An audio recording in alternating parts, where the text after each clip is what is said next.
Welcome to Beneath the Wing. Just like air passing over the wing of an aircraft provides lift, the people we meet can also give us lift in life by sharing their stories of strength and success, connecting us all. Beneath the Wing explores the stories of the men and women connected with the Minnesota Air National Guard's 133rd Airlift Wing. This special series is dedicated to our airmen's first-year stories. Hear from our wing's newest members, from enlisted aviators to electricians, aircraft maintainers to medics, and all jobs in between. These airmen have transformed from high school students to dedicated and involved members of the 133rd Airlift Wing family. In their own words, they'll share how they chose their military job, the connection they have with the team, and how they've changed from young civilian to American airman. I'm your host, Wing Command Chief Mark Legvold.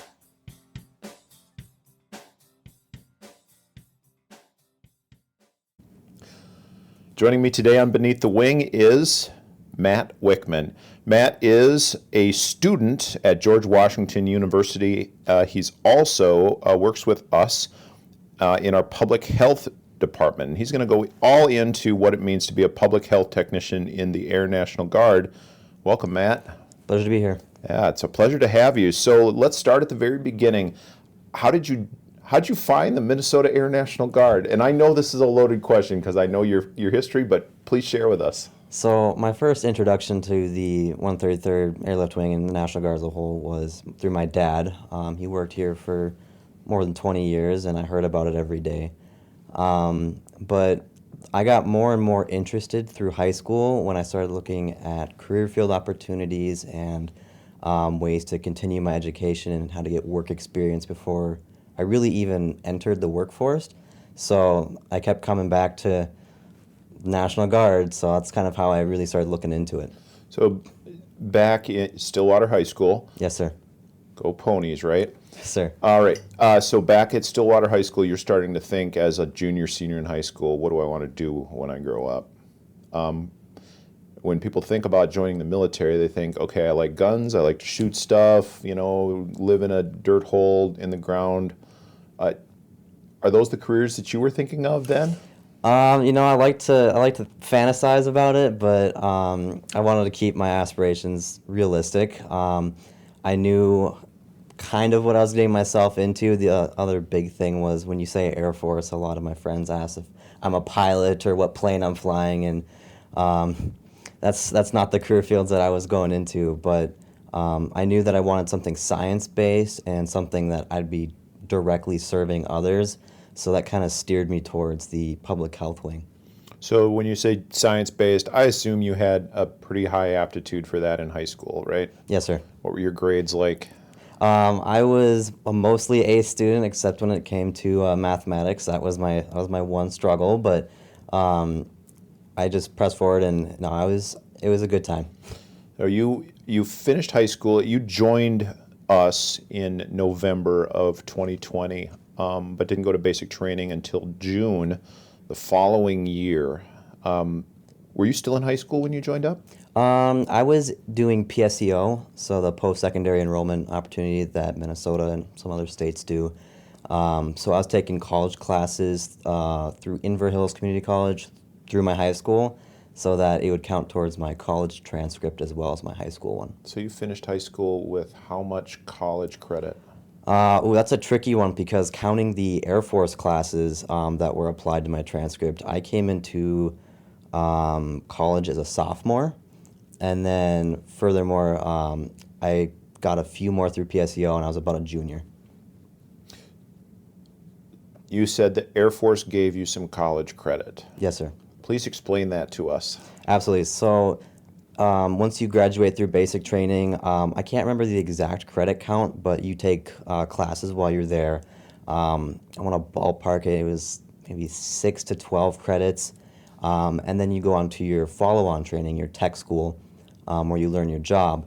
And the classes that you take at tech school also count towards your transcript of the Community College of the Air Force. And once you go to a college or a university, if that's your choice, you can choose to apply these credits if they accept them. And I found that most colleges were pretty accepting. So you're a student at George Washington University in Washington, D.C. It's a pretty well-known school.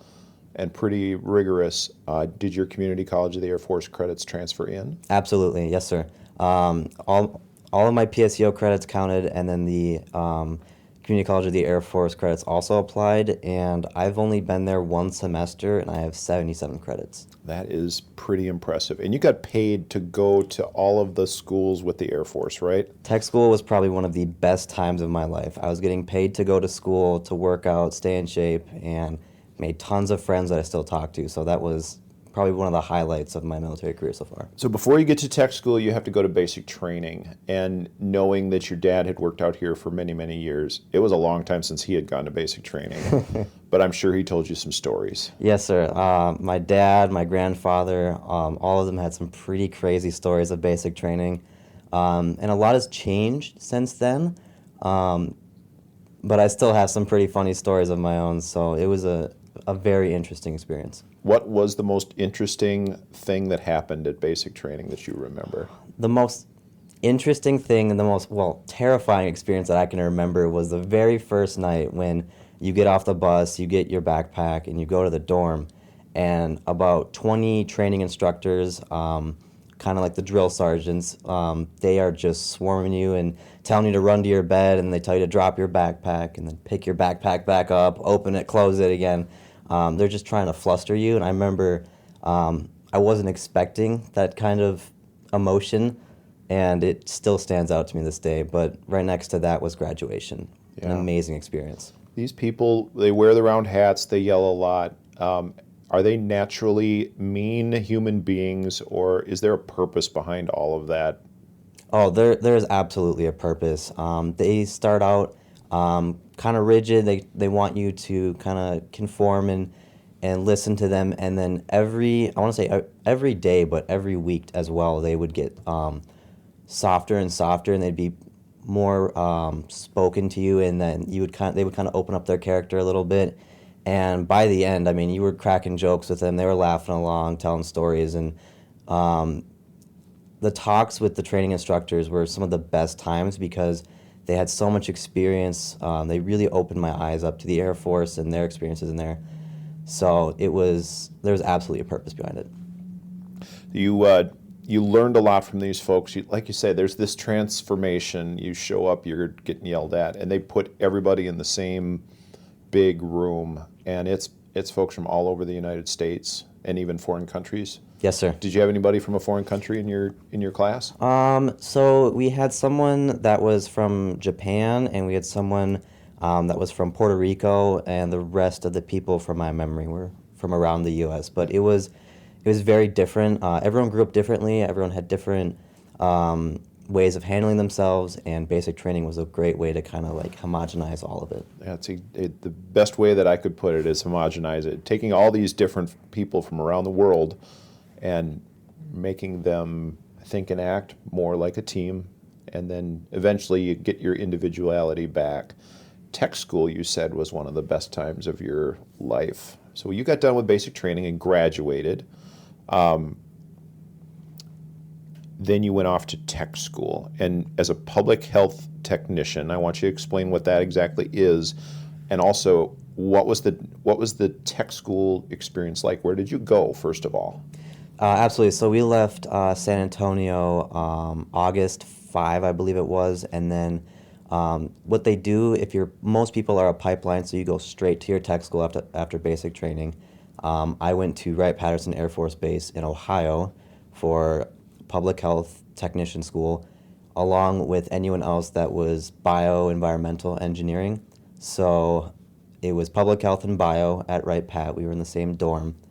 And public health it's a very broad-reaching job. There are so many responsibilities, everything from taking care of pregnant members to inspecting food facilities. The main idea of it is to keep everyone safe and healthy, so that everyone can do their jobs. It's a very rewarding career. When I think about the military, I don't necessarily go right to these sciencey and public health related fields, but you talked about keeping people safe and healthy. How does that apply to what military operations we do or may be doing in the future? Absolutely. So if you think about it, whether you're in the field or at the base, you have to eat, you have to go to the bathroom, you have to communicate with other people, you have to be in close contact with other people. And nothing will take a fighting force out of the fight faster than a foodborne illness or an infectious disease. I mean, we saw it with COVID. It was a lot to handle, and people had to miss work for 2 weeks. That takes a lot out of your manpower and your ability to deploy somewhere on a moment's notice. I mean, that's what we're known for here at the 133rd, is being able to turn on a dime and move hundreds of troops and supplies anywhere in the world at any time. And when you have people that are sick, you can't do it. So it's our responsibility to make sure that everyone is healthy and that we can complete our mission. Great way of putting that. Obviously, public health is a big field, and it was huge during COVID, and it still is. We're trying to protect ourselves daily from what's out there. How does what you've learned in the military translate to a job in the civilian sector? Are you employable? Absolutely, sir. There was no better experience than being here at the wing. I remember I hadn't had, I would say I don't think I had a real job before I came here, but I definitely had them after. And being able to have that on your resume, the experience of conducting food inspections, and I'm saying just for my job, conducting food inspections and workshop safety analysis and all of those other tasks that I completed here, not only was educated on, but performed, it was invaluable. I remember my first job interview, my interviewer, who happened to be prior Air Force, like two other of my interviewers, they were stunned at how much experience I had at 18 years old. I stood out way above because he was an intern position, so he was kind of that 17 to 20-year-old age range, and I blew it out of the water with all the experience that I had here, but also my schooling as well. It gave you a little bit of boost of confidence going into an interview, I bet. Absolutely. So now that you're at George Washington, are you majoring in public health? Are you getting a little bit higher education? Yes, sir. So I'm majoring in public health, and I hope to go into global public health or humanitarian health. I'm also minoring in disaster management, which ties into my second job here at the wing with the SURF. Okay, so the SURF team, this is a second sort of offshoot of our medical group that you're attached to. Can you explain what a SURF team is? Because I'm already thinking about going to California and getting on a board. Absolutely. So SURF, or SURF-P, it's two acronyms in one. So the C is CBRNE, which is chemical, biological, radiological, nuclear, and explosive. Emergency Response Force Package. So this team, as you said, was part of the medical element. They respond to any disasters in Minnesota, Iowa, Dakotas, anywhere near us, that are too dangerous for normal firefighters, paramedics, EMTs to respond to. So we have all these capabilities of helping people, triage, containment, all of these factors. And my job as a public health specialist is I just do my public health job with them. So it's an amazing experience. It's even more to add on to the resume, and it's a great experience. Absolutely. That does not sound like a normal military job, but with the National Guard, we're a little different than the active duty. How does that kind of domestic response tie into working with the Air National Guard and the Army National Guard?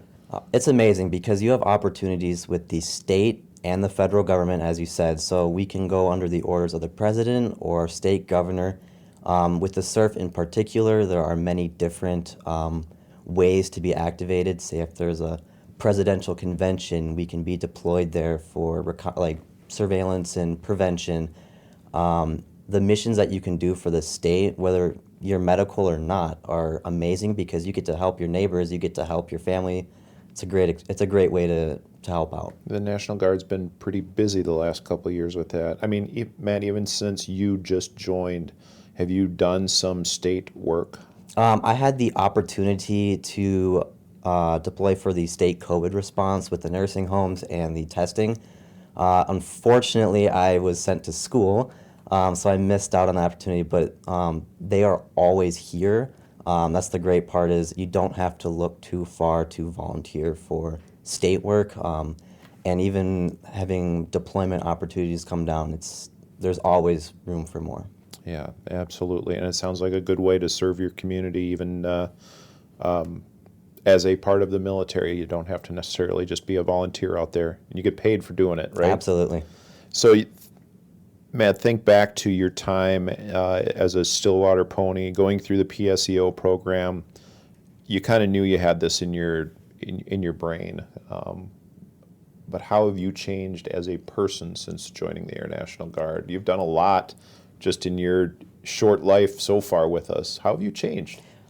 I don't even know where to start. It's been 2 years, as you said, since I took the oath, and I've changed a lot professionally. As an individual, I feel like I've matured a lot more since high school, and everything from basic training to tech school, they're all chapters of my life, and the amount of change that I went through was astronomical. Basic training, as an example, you really learn to, for example, for me, to learn was like how to deal with stress, how to deal with time management, how to communicate with other people in a stressful environment or even a calm environment. These are all things that I apply to my work life, my life back home. Just professional development was huge with the Air Force in general, because the environment you're put in is always different, so it's extremely good for character development. Looking forward now, you still have about 4 years left in your hitch. You took an oath, and that's a commitment. So you kind of sign a contract with us, and we're stuck with you, and you're stuck with us for the next 6 years after you do that. You got 4 years left on that, right? Yes, sir. What's your plan for the next 4 years? What do you want to achieve as a part of our organization, but also outside? 4 years from now, I hope to have my master's in public health, and I hope to obviously move up in the med group. I love my family in the med group. We are extremely close, so I don't have any plans on leaving. Maybe looking at commissioning to become an officer once I get my degree. Yeah, I don't plan on leaving because I love it so much here. As you said, I'm going to DC, so I could have transferred to a DC unit, but here at the Guard, I've already mapped out my future, and I'm looking forward to it. Who's helped you map out your future? Everyone from my leadership, from Senior Hoffman to my dad to Lieutenant Margetta, my supervisor, Sergeant Tucker, they've all kind of helped me map out what I want to do civilian side and in the military. And another great example of the kind of connections you get here at the Guard was Lieutenant Margetta, my public health officer. She actually knew someone in DC that was in the exact career field that I want to get to and helped me get in touch with them. So there are many connections that you can make inside of the Guard as well as outside the Guard that can help further your career. It sounds like a little bit more than you would have gotten if you just finished high school with a darn near straight A student and gotten into a good college and just gone, the networking that's there. But the relationship that you talk about too is that's hit a chord with you. And you knew going in that was kind of a part of what the Guard is like. But were you surprised by the closeness in the medical group? Absolutely, sir. I mean, I heard about it from my father about how passionate he was with, he called them his troops and his coworkers and his bosses, and I didn't quite grasp that concept. I mean, I only had been in high school. And when I came here and developed those connections, and I saw how we all looked after each other and how we were interested in each other's lives, and we were always there if someone needed someone to talk to and needed a wingman. And that concept was really unique to the Guard and to the Air Force because you don't see that anywhere else. Like I've worked civilian jobs, internships. You don't see that kind of connection there. I don't have that same kind of emotion. It's something special. It kind of is. You've joined a really good group over there. And going through this series on having folks tell their first year stories, that's been the most fun for me to listen to, is how people talk about their military family that they have in almost every single shop. And I'm glad that you're getting the same thing in the medical group. you're kind of leading a difficult life in that George Washington is out in Washington, D.C., and you're commuting back here for drill weekend. You said you didn't want to leave the Guard, but you also said you could have. There's a National Guard unit in every single state. I'm not going to ask you why you chose not to, but that is an option, isn't it? You can pretty much transfer anywhere you want to go. Yes, correct? sir. As long as you have your approval, you can go to any one of those bases. And for Minnesota, it's a no-brainer to stay here. We are one of the highest performing Guard units, and the culture here is incredible, and I don't want to leave it. You talk about the culture. There's a lot of training, a lot of education, a lot of work that goes with being a part of the organization, but there's also a lot of fun too. What are some of the fun things that you've gotten to do as a part of the Guard, leisure-wise or also at work? Absolutely. There are events every drill weekend. I mean, even this weekend we have a rodeo here in Minneapolis that we were all invited to and was paid for, and that we actually have a member of the medical team enlisting here. But every drill weekend we've got fun stuff going on, such as we went to Valley Fair, like the Valley Scare during Halloween. We've gone to cookouts. We've had wingman events here on base and off base. It's a great experience, and you really get what you put into it. There are a lot of times where, we're going through it. For example, with our LRE, our large scale readiness exercise, and we were all in our chem suits sweating together saying this is a lot, but we can do it. And when you have those moments with your wingmen, with your colleagues, with your bosses, and you get through it and you can look back on those memories, it gets you all closer. Everyone is closer to each other, and it makes those fun moments even more special. Yeah. Why is that important? Why is it important to have that closeness? I mean, really the big job that we have to do as a military is to go places and do some sometimes scary stuff. Why is that closeness important for that type of mission? It's extremely important even during the stressful situations, but maybe when you're waiting for them to happen, sometimes work life can be mundane for people, but when you have that connection with those around you and you get more in tune with them, your job starts to feel less like a job, if that makes sense. It kind of feels like a way of life, and you have a connection to the person next to you, and when you're having a bad day or a bad stretch and they're there for you, you can talk about it, you have someone there for you, it's amazing. And honestly, I've never found that connection quite as strong as with my team here at the Guard. We're always checking in. As a traditional member here, I'm only here twice a month, 2 days a month, and I might not see their faces, but we're always in contact. We have group chats and text messages always going, so it's always a great way to talk to someone when you need someone. Yeah. Is this something, I mean, your enthusiasm and the joy that you feel, I can feel it over here. Do you recommend this type of a career to other folks? Absolutely. If I was doing it even back in my PSCO days when I figured out what the culture here was like, and how I did not realize how good the benefits and just how good the experience was going to be. And after tech school, I was over the moon, and I recommended it to all my friends. Just the work experience that you can even put on your resume for your civilian side, even if you don't want to go full time. If you just want to be a traditional member out here, the commitment is not that bad. It's great. You twice a month on the weekend, you can come out here, do your job with your family, and it's great. Glad to hear that. I've been talking with Airman First Class Matt Wiechmann, graduate of the PSAO program from Stillwater High School, Go Ponies, and now a student at George Washington University and a public health technician with us here at the 133rd Airlift Wing. Matt, thanks for joining me. Thank you, sir, for having me. Absolutely. This has been great. As always, thanks for joining me on Beneath the Wing, where those connected with the 133rd Airlift Wing, Minnesota Air National Guard share their stories of strength and success. We will be releasing a new first-year story each Tuesday and Thursday throughout the month of February, March, and April. If you think you are someone whose story could be a part of our Wings family here in Minnesota and are seeking direction for your next step in life, or you know someone who is, please explore our opportunities at 133aw.ang.af.mil and share these podcasts. If you're outside our local area but are still interested in serving in the Air National Guard in your state or territory, goang.com will get you started.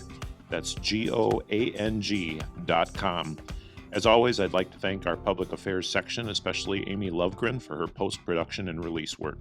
I've been your host, Wing Command Chief Master Sergeant Mark Legvold.